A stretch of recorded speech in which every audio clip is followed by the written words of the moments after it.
Hello everyone, today Zip. Hello everyone, today we're taking a look at GepRC's DarkStar16. This one has rubber dampening all across the top, and that's going to come to play just a little later in the video.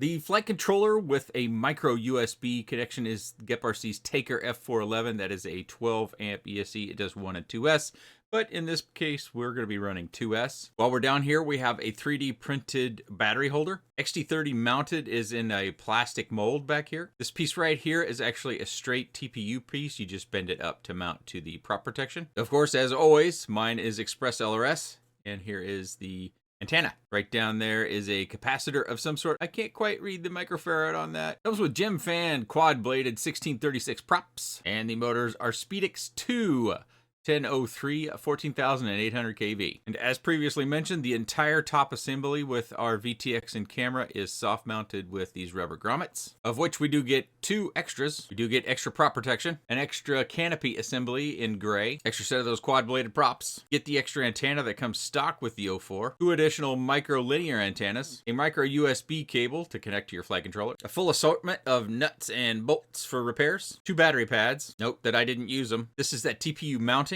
that goes across the front that I pointed out earlier. Get an extra wiring harness for your 0403 down to your flight controller. 2 prop removers. Little SIM card pokey thing and a hex key. I have no idea what this is. It looks like it's something that you use for needle and thread, but it came with it. You also get a keychain, plastic tweezers, an orange screwdriver to match the DarkStar16. We get a fold-out manual on the Taker F411. The flight controller shows you all the different wiring maps, social media and support cards, and 1 sheet with many stickers. Carbon fiber's pretty beefy. It's 3mm thick. GepRC says motor post to motor post is 91mm, and that's what I'm getting to. It weighs 83.8 grams. I tested it over the course of 3 flights with each one of these batteries. With the Tattoo 850, it weighs 123.6 grams. With the Tattoo 550, it weighs 115.95 grams. With the Beta FPV Lava 550, it weighs 113.17 grams. With the G&B 550, it weighs 112.5 grams. And last but not least, with the Beta FPV Lava 450, it weighs 109.84 grams. We're going to start off with the slow flight, and the faster flight or freestyle flight will come after this one. We're only going to look at a sample because we don't need to look at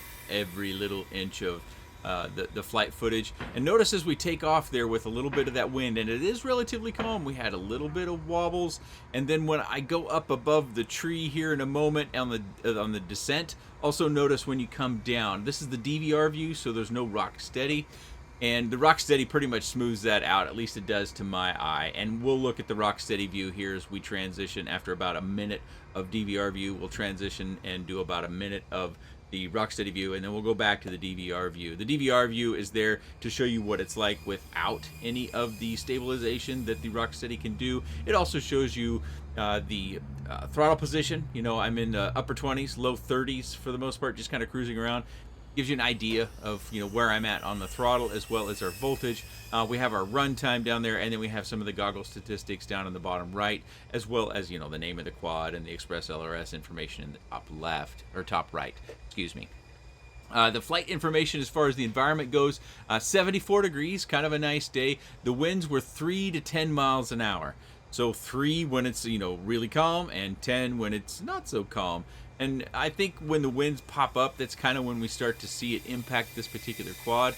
Although when it came to flying flight paths, I didn't feel it was pushing me around, but I did feel like it caused some video disturbance, which, you know, as we're looking at the gyro flow stuff, and this is probably what you're going to be used. It's not what you're going to see. It's what you would use for your own purposes, I presume, when you're just viewing your flights would be something like this. You might even do more to color grade or something like that in your favorite video editor of choice. But for something so small, in an environment that isn't windless, I thought this did relatively well in the slow flight. And yeah, we saw Mr. Squirrel, so we're going to reverse course and go back and investigate Mr. Squirrel. The rats of the country, as I call him with my family. But Mr. Squirrel seems like he has gone away. Plenty of sticks on the ground and leaves are falling. Yeah, winter is coming. I'm not looking forward to it, but it's part of just, you know, living here in rural America, flyover country. We get all the seasons. We get up to 110 in the summer, and we get -10 in the winter. And again, we can see as in certain times there's a little bit of wobble in our video in the DVR view that we did not see when we were looking at it through the gyro stabilized. So gyro stabilization is doing very well. We've seen about 3 minutes of footage. I will report the flight time next during the freestyle flight, and we'll talk about its freestyle capabilities a little bit during that as well. As we get started here, my weather information, only 58 degrees on this particular flight, 7 miles an hour on the wind. There was no reported gusts on this. I think the one thing that this has going for it, outside of being small and being pretty stable for something this size, is that it has that vibration dampening, so you won't be getting vibrations working from your props and motors if they get banged up, or at least it will minimize it with that gummy or stabilization. But something this prop size and 2S and this weight, freestyling is as you can tell, the battery kind of drags me through my turns. I don't have real sharp, crisp turns, especially when I do the power loops around the tree. When I get to doing those, it does not handle prop wash very well, and you can actually hear it in the flight audio, which is a separate recording that I do for video review purposes. There it is. We get a little bit of that chop, the prop wash there. I did a lot of power loops and various moves when I'm descending to see if I could feather in the technique, because sometimes with micros there is a fair bit of technique that you just have to work into. And through all my faster flights, I did not find that I could find the feather touch that would just get rid of the prop wash. Matter of fact, in some of my hard turns, when I tried to manage my throttle a little bit better to stay tighter, it would also bring out a little bit of the prop wash. So this one doesn't freestyle as well as you might find with something with like a 2-inch prop. And I think another factor in the freestyle aspect is because it is got all the stabilization built into that canopy, that it's susceptible if you have crashes of separating, and I did have that happen. So you see there, I tried to do a cradle. I got a little full of myself, and I thought I could do a cradle, but not enough authority, or at least practice, skill set. With the right skill set, I could have done it, but Let's try again. didn't work out so well. There, kind of got so close.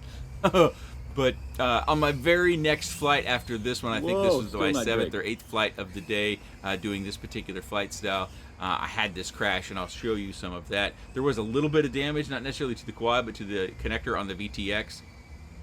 The battery looks like it ejects, but it's not actually ejected. Flight time's a slow cruisy flight on an 850 that does fit tightly inside the battery holder. I got 4 minutes and 50 seconds.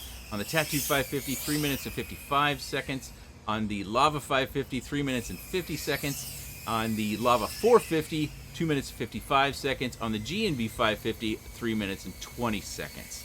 Flight ended there. Didn't nail my ending voltage. I always like to try to land and disarm and come in right at 3.5 volts. Flight time of 2 minutes and 38 seconds. This does not have any flight audio. We're just going to look at the raw video footage of my crash, so I can show that to you. This is the most severe crash, which did cause the canopy to come apart, I think in 2 or 3 of the grommet spots, as well as pulled the wiring harness out of the VTX, which did damage the connector. Just pulled the plastic apart, but we'll take a look at that too. And this is the results of our crash. You can see my wiring harness sticking out there, and it looks like just one of the gummies is holding on to the canopy. And yes, I did do some flying inside. Inside, if you've got space, it's going to be just fine. Or if you've already established this, skill set needed to flying in a space like a home. I know a lot of people, especially I think it's people who live outside the U.S.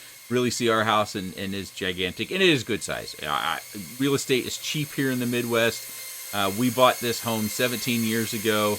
Did the thing that they say in all those home makeover shows, to buy the cheapest house in the neighborhood and then fix it up, and that's kind of what we did over the course of our time in it. Some of you that have been around the channel for a long time, I think it was a 2S Mobula 7 review that I did, where all the furniture had basically been taken out of the house because we had the hardwood floors redone. And so that was part of the progress. And then also the basement used to have carpet in it. There actually was a jacuzzi room, like a 1980s sort of weird jacuzzi room that had windows in it. It was bizarre. So we took that out when we did the basement remodel as well, and put in the spare room down there, which is coming very, very handy for when we have friends that might work in the area or live in the area, and maybe they come by and they're not in good shape to drive home, so they just stay over. When family comes to visit, we have a place to put them. Now we have two places that we can put them because our oldest is off at college. But I think the main point, you hopefully have heard it already, is this is with the quad-bladed props is relatively quiet for something that you're flying with prop protection inside. And that's something else that may be a point of interest to those of you that are looking at this particular quad, especially if you're a DJI flyer.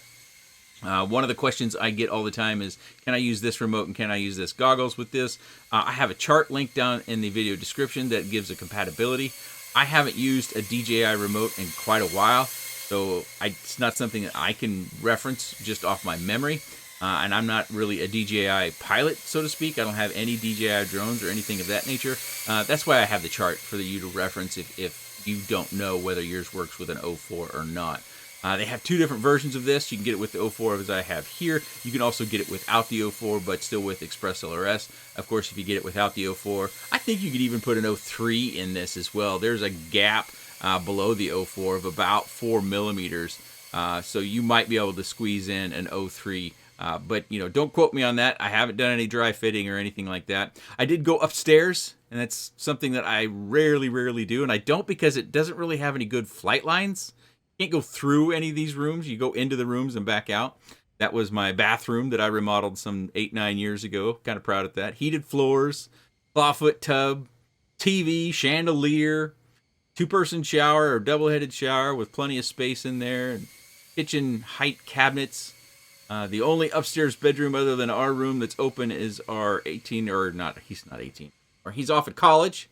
And this is kind of our work from home office up here, at least for my wife. When I work from home, I work right down here, same place I make videos. But so, inside tour for those of you that are still around that maybe are interested in why I don't fly upstairs, because there's no real, in my opinion, there's no good flight lines. But this is more than capable of flying inside tighter, smaller places due to its size. It does carry the weight well in this sort of flight style. But we're going to come into the landing. I don't think we necessarily need to watch that. Let's go back to the desk and kind of go over a few things. So here's a picture I took of the crash carnage, and you can see the bottom of the wiring harness or the connector for the VTX. It's gone. It still works. I plugged it in. Works just fine. But no other real damage.